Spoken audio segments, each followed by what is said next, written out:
Assalamualaikum warahmatullahi wabarakatuh. Alhamdulillahi rabbil alamin. Wa bihi nasta'in ala umuri dunya waddin. Asyhadu an la ilaha illallah wahdahu la syarika lah. Wa asyhadu anna Muhammadan 'abduhu wa rasuluhul karim. Allahumma salli wa sallim على نبينا وسيدنا محمد وعلى آله وأصحابه أجمعين أما بعد رب اشرح لي صدري ويسر لي أمري واحلل عقدة من لساني يفقهوا قولي. Segala puji bagi Allah, kemudian salawat dan salam kepada Rasulullah, pada keluarga dan seluruh sahabat-sahabatnya. Bapak Ibu jamaah salat maghrib dan isya yang Allah muliakan, insyaAllah kita sudah menyelesaikan pembahasan tentang adab berhias dan berpakaian. Pada malam ini kita akan membahas tentang adabul ghadab, yaitu adab ketika sedang marah. Adab ketika sedang marah.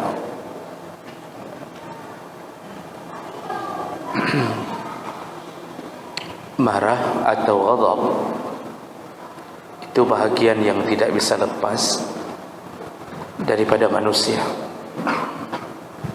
Semua punya marah.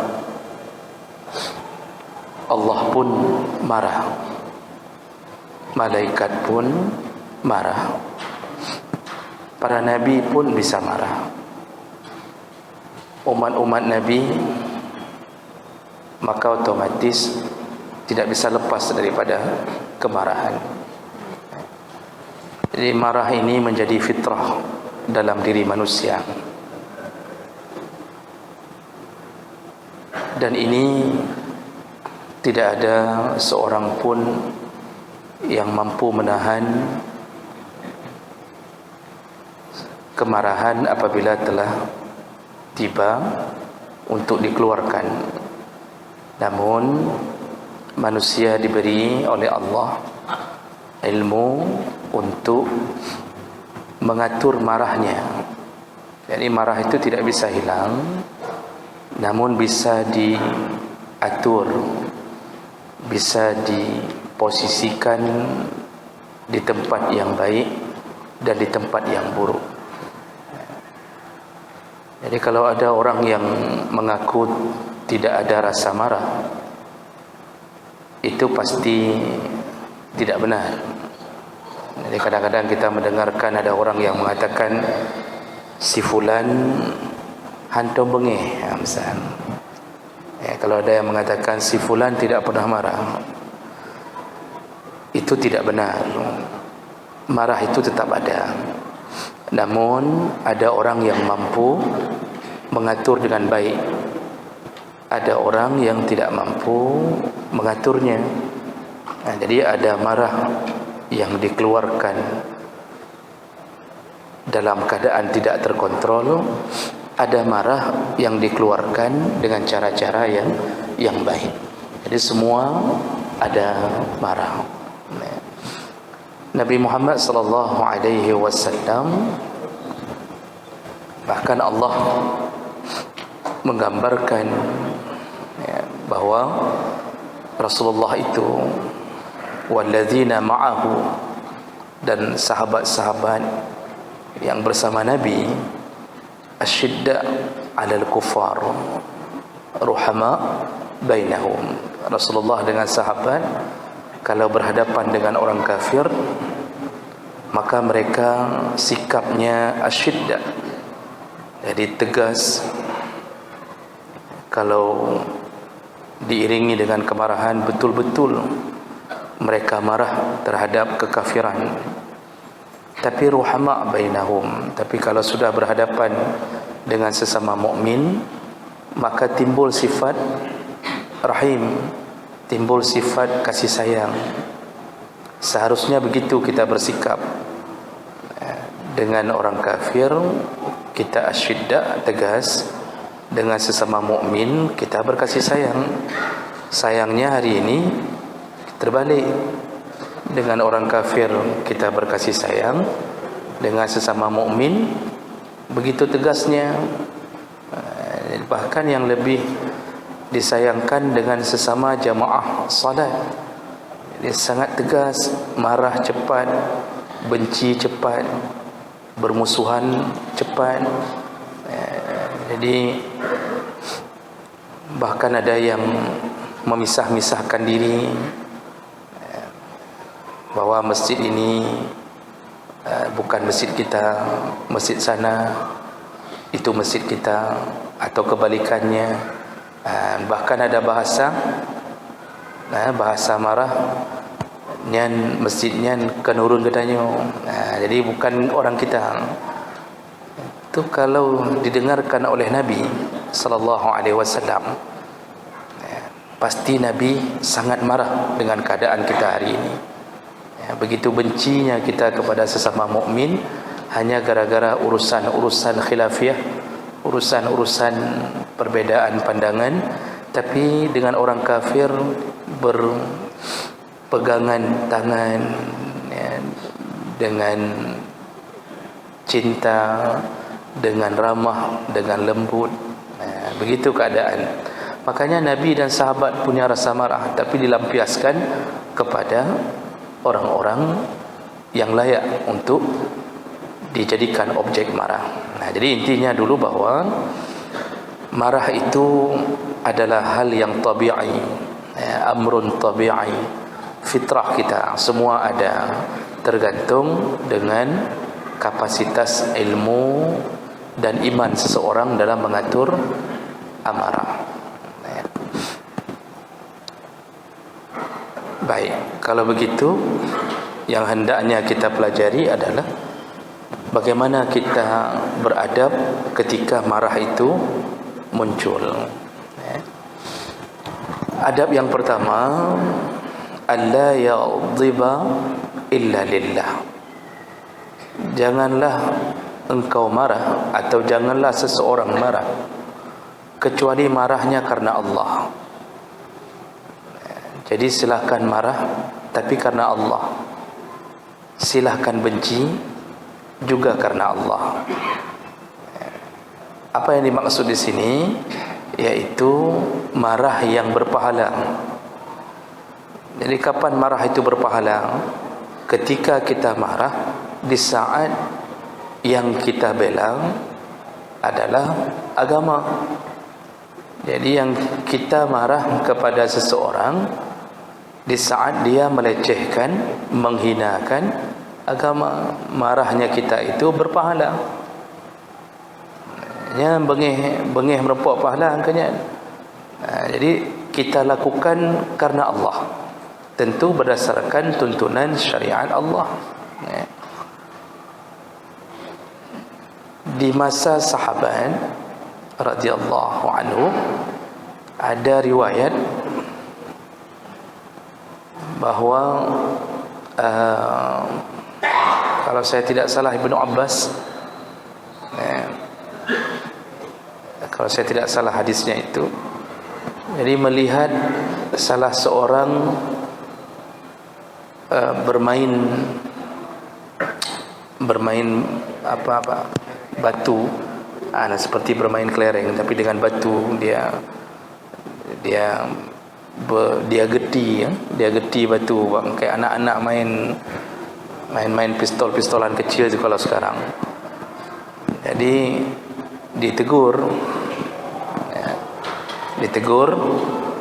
dengan bahasa ini, dibawa ke medan perang pun tidak bisa membunuh musuh, manfaat pun tidak ada, malah bisa memberi mudarat.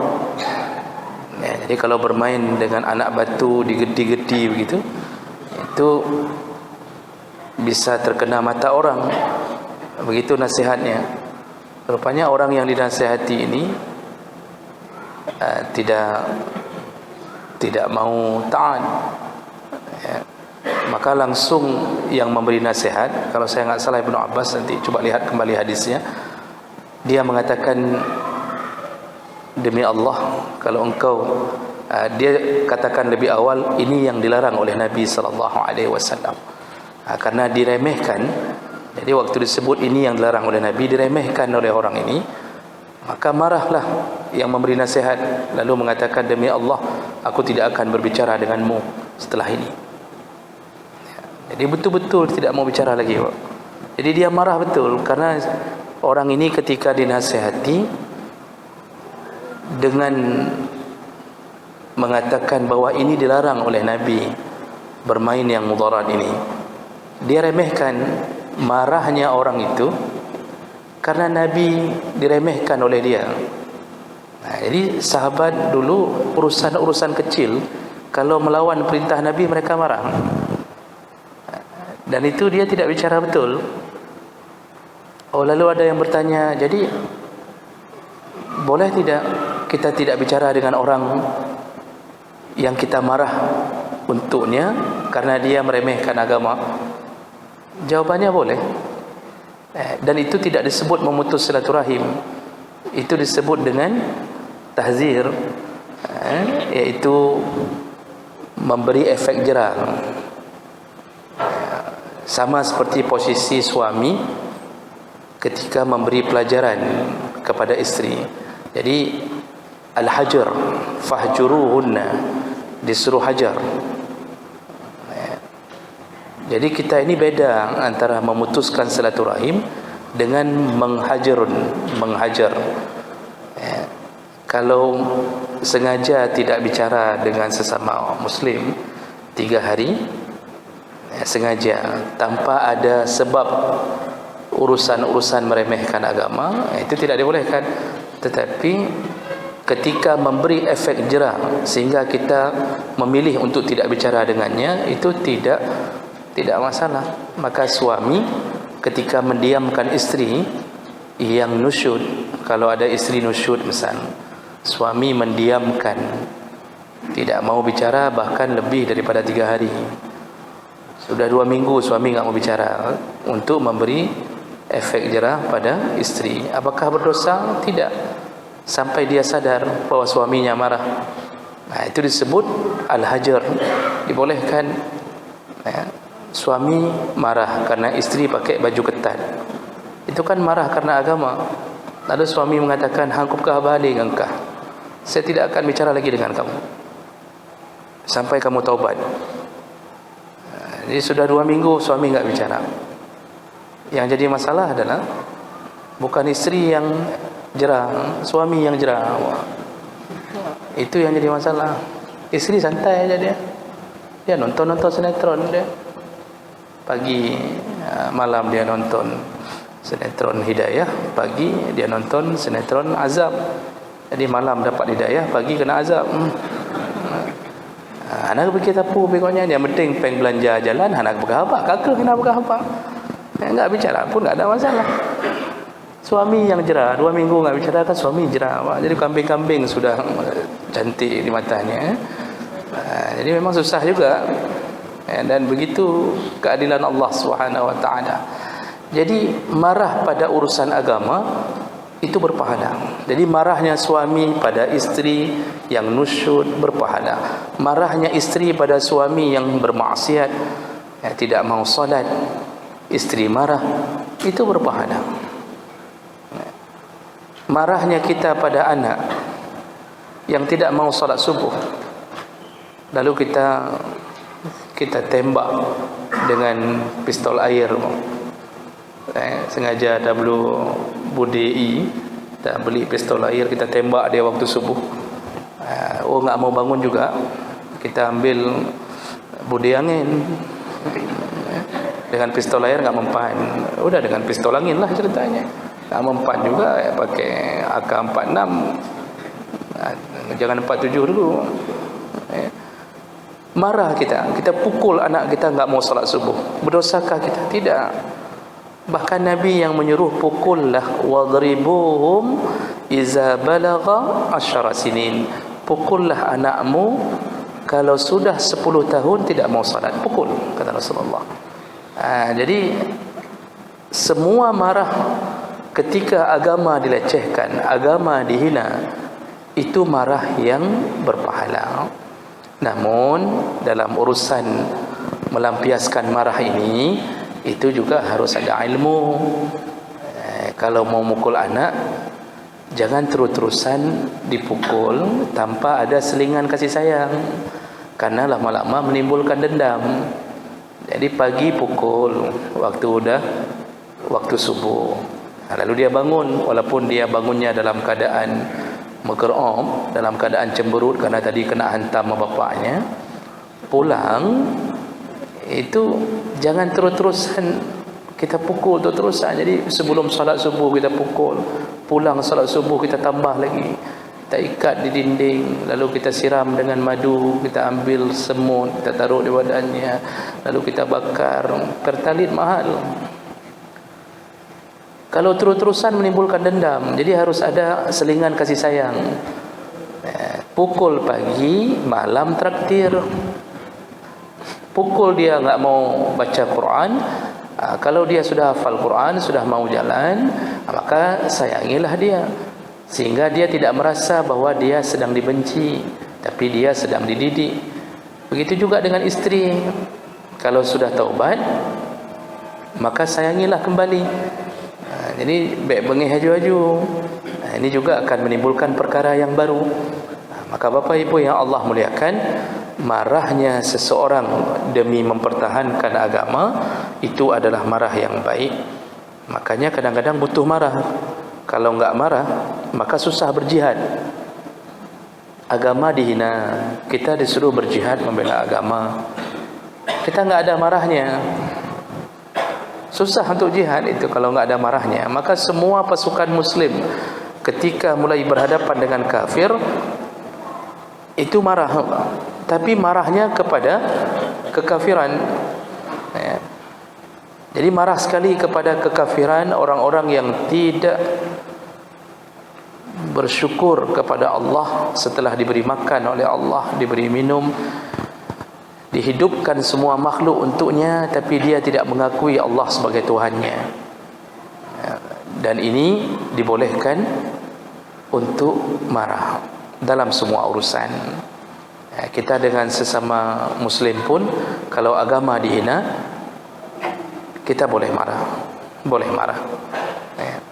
Di Malaysia baru-baru ini, dalam seminggu ini kalau saya tidak salah dengar berita, seorang perempuan di Malaysia melakukan stand up komedi. Dia pakai jilbab besar, dia pakai baju gamis. Di tengah-tengah stand up-nya, lalu dia menghinakan Islam. Tiba-tiba dia buka jilbab, dia buka baju gamisnya. Dia hanya memakai baju kutang saja untuk menampakkan bahawa dia ini bisa berjilbab, bisa tidak, suka-suka dia. Alhamdulillah sudah ditangkap, Pak.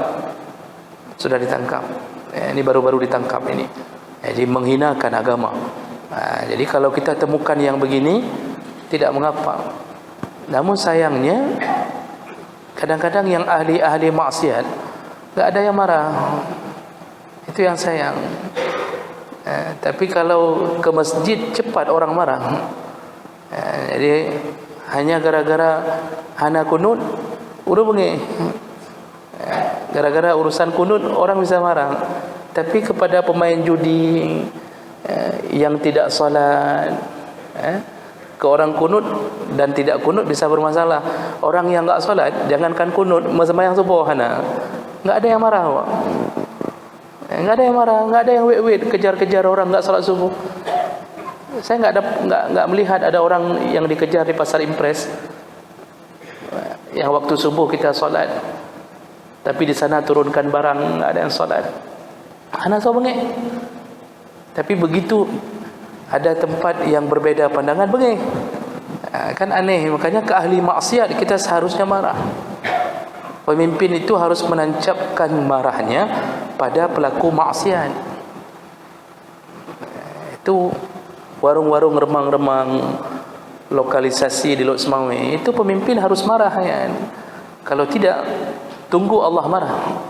Siapa yang tidak marah pada kejahatan atau maksiat pada Allah, maka tunggulah dia akan membuat Allah marah.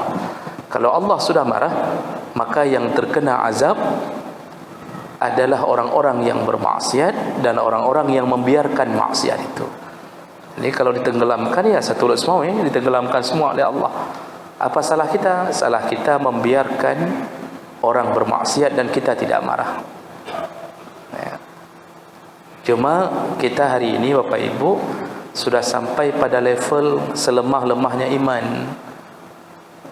Di lampu merah kita berdiri, di samping kita ada anak muda pacaran, anak SMP, yang perempuan di belakang, yang laki di depan, sama-sama enggak mandi tu.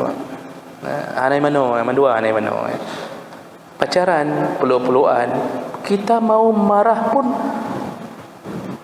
perlu pertimbangan. Ini anak siapa? Takut nanti bermasalah. Kita pula yang nanti akan dijegal dengan berbagai undang-undang. Itu tingkat kita hari ini tidak bisa lagi marah dalam urusan agama.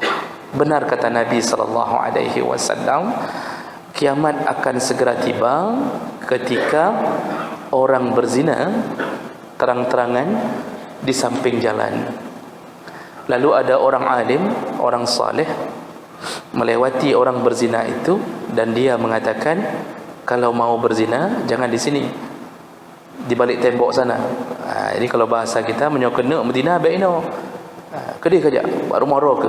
Jadi bukan dilarang zinanya, tapi disuruh pindah. Bukan dilarang zina, tapi disuruh pindah. Itu tanda kiamat akan segera datang. Kita kan sudah sampai pada tahap itu. Tak berani lagi kita, tak berani kita pukul. Kenapa? Kalau pukul kena undang-undang. Sehingga orang berkhalwat hari ini mesum itu kita cuma boleh menggerebek dan hanya boleh mempep-pep. Sebatas itu. Berani tampar, dia lapor balik. Kita tampar orang yang berzina, dia lapor balik. Yang penjara kita, dia yang berzina, kita yang dipenjara. Kurang ajar enggak undang-undang itu, Pak? Kurang ajar. Sehingga orang hari ini menangkap orang mesum pun enggak berani lagi. Ditangkap pun tangan ini teregam, enggak bisa dilakukan apa-apa. Begitu keadaan kita hari ini. Dan ini semua bahagian daripada tanda-tanda kiamat akan segera tiba. Ya. Maka Bapak Ibu yang Allah muliakan, adab pertama dalam urusan marah, kalau mau marah, marahlah untuk mengagungkan agama. Marahlah kepada orang yang melecehkan agama. Silahkan marah. Ya. Baik, yang kedua dan terakhir pada malam ini, yaitu at-tahallum wa adamul ghadab li ajli dunya. Janganlah marah ya, karena urusan-urusan dunia. Jadi marahlah karena urusan agama, tapi jangan marah karena urusan-urusan dunia. Tapi lakukanlah tahallum, berlemah lembutlah ya. Jadi berbeda ketika kita berhadapan dengan urusan-urusan dunia yang tidak berhubungan dengan syariat, maka berusahalah untuk tidak marah dalam urusan ini ya. Jadi hal-hal kecil-kecil ya, yang kira-kira tidak ada sangkut paut dengan agama, disuruh bertahan. Kalau bisa jangan marah. Banyak urusan dunia, Pak. Masalah mobil kita ya, terserempet dengan beca. Sekarang kan lebih reman beca daripada mobil, Pak. Orang mobil nggak berani tabrak beca. Orang beca berani tabrak mobil. Karena itu yang hancur motor pasti terserempet. Di saat seperti itu, nasihat pada orang urusan-urusan yang sedang berurusan dengan dunia, sebaiknya tahan marah. Kalau selesaikan urusan, apakah bayar atau apa saja, tapi berusahalah untuk tidak marah. Itu nasihat. Ini kan nasihat. Karena salah satu orang yang Allah Subhanahu wa taala menyebutkan dia akan selamat di akhirat adalah wal kadhiminal ghaidha, iaitu orang-orang yang mampu menahan marah. Rasulullah sallallahu alaihi wasallam pernah menyebutkan dalam hadisnya nasihat ketika seseorang memohon nasihat kepada Nabi. Rasulullah berkata la taghdab. Jadi orang ini minta, ya Rasulullah nasihatilah aku. Apa jawaban Nabi? La taghdab, jangan marah. Orang ini nanya lagi nasihat yang lain ya Rasulullah. Kembali Rasulullah mengatakan la taghdab, jangan marah. Yang lain ya Rasulullah. Jadi minta sekali lagi yang lain ya Rasulullah. Kembali Rasulullah mengatakan la taghdab walakal jannah, jangan marah. Kalau engkau tidak marah, maka surga pasti milikmu. Ternyata salah satu jembatan yang paling mudah masuk surga ketika mampu menahan marah. Ya. Tapi kalau marah dengan urusan agama enggak usah ditahan. Ini urusan dunia, Pak. Ya, urusan silop kita tertukar, kan Pak, ni kita keluar silop tertukar, jangan marah, ambil aja silop yang lain. Kita contohnya. Tapi baik menanci maksudnya kan. Jadi udah, alah silap swallow yang 10,000 tertukar, tinggal sebelah, ya. Maka kita amankan saja perasaan, alah kakeh bukan rezeki kita, ya. Tapi orang Aceh punya sifat itu, Pak. Artinya kalau sudah merugi, orang Aceh itu tidak banyak mengeluh, alah kakeh hana rezeki katanya, ini bukan rezeki kita. Orang Aceh itu kan banyak untungnya. Untung bukan Honda yang tertukar, kan? Untung bukan istri yang tertukar, baru silap. Untung misal. Jadi banyak untungnya. Itu salah satu sifat tawakal, sifat menyerahkan urusan pada Allah, itu baik. Itu sifat itu perlu dipelihara, Pak. Begitu terbakar rumah, orang akan mengatakan untung rumah terbakar, istri dan anak selamat. Begitu terbakar anak, untung istri tidak terbakar, jadi masih ada kemungkinan punya anak yang lain, kan begitu.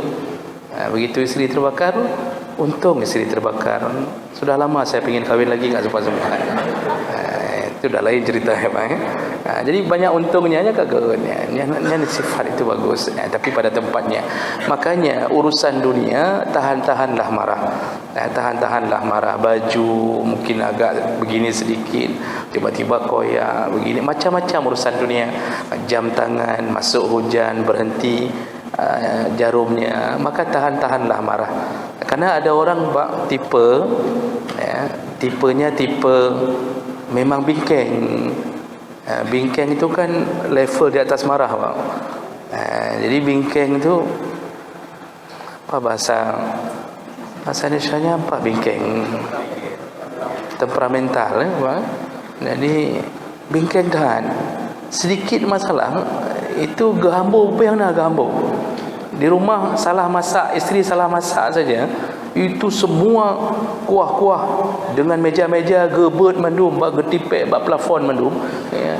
Itu sampai hancur jendela-jendela semua. Itu model tipe begitunya, mohop pungo, apa mohop jin, ya.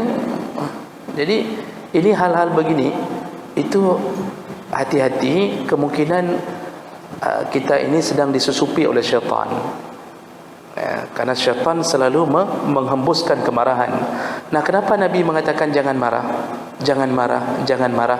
Karena maksiat itu enggak berkembang kalau enggak marah. Tapi kalau kita marah, yang rencana tidak ada rencana bercerai, jadi bercerai. Padahal enggak ada rencana, kita cukup sayang sama istri itu. Cukup sayang kita, artinya dialah yang kita tahu paling setia, dia paling baik.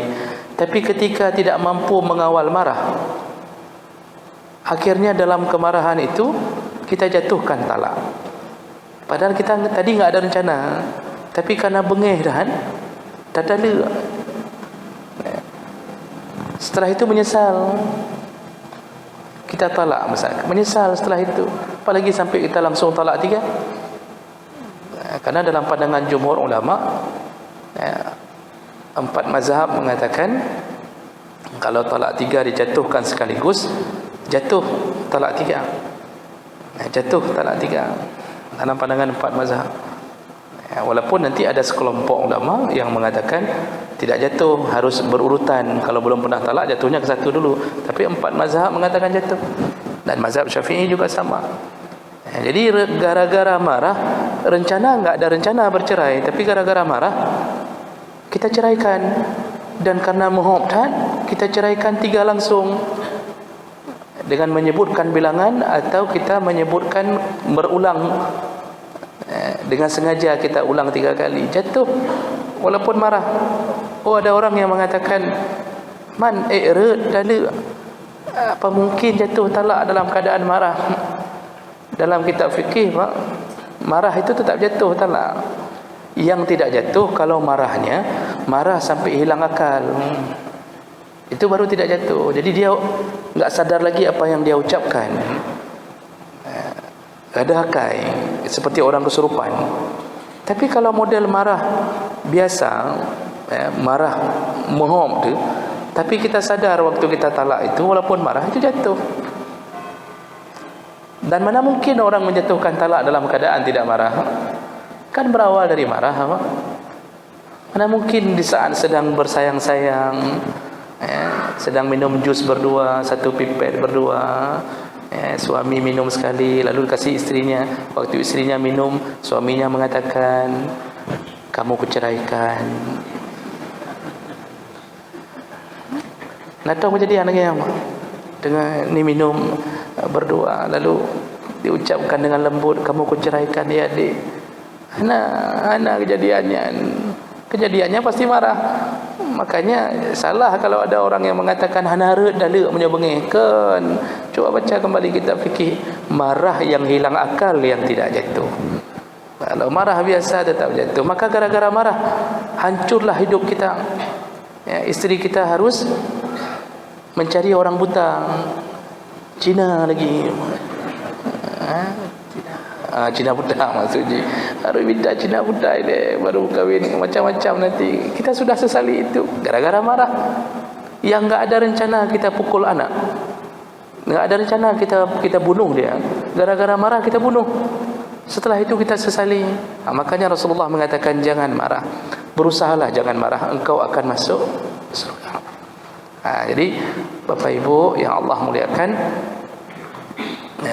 kata Rasulullah dalam hadis riwayat Muslim dari Ibnu Abbas, inna fika la khaslatain yuhibbuhum Allah. Ada 2 perkara yang paling Allah suka pada dirimu. Yang pertama adalah al-hulmu, yaitu sifat lembut, dan al-unat, dan sifat berhati-hati. 2 perkara yang paling Allah suka dari dirimu. Kalau engkau punya sifat lembut dan engkau berhati-hati dalam bertindak, jadi tidak mudah marah dan juga berfikir sebelum bertindak. Baik, ini 2 dulu adab tentang marah. Tadi yang pertama, kalau marah, marahlah karena Allah. Yang kedua, jangan marah karena urusan dunia.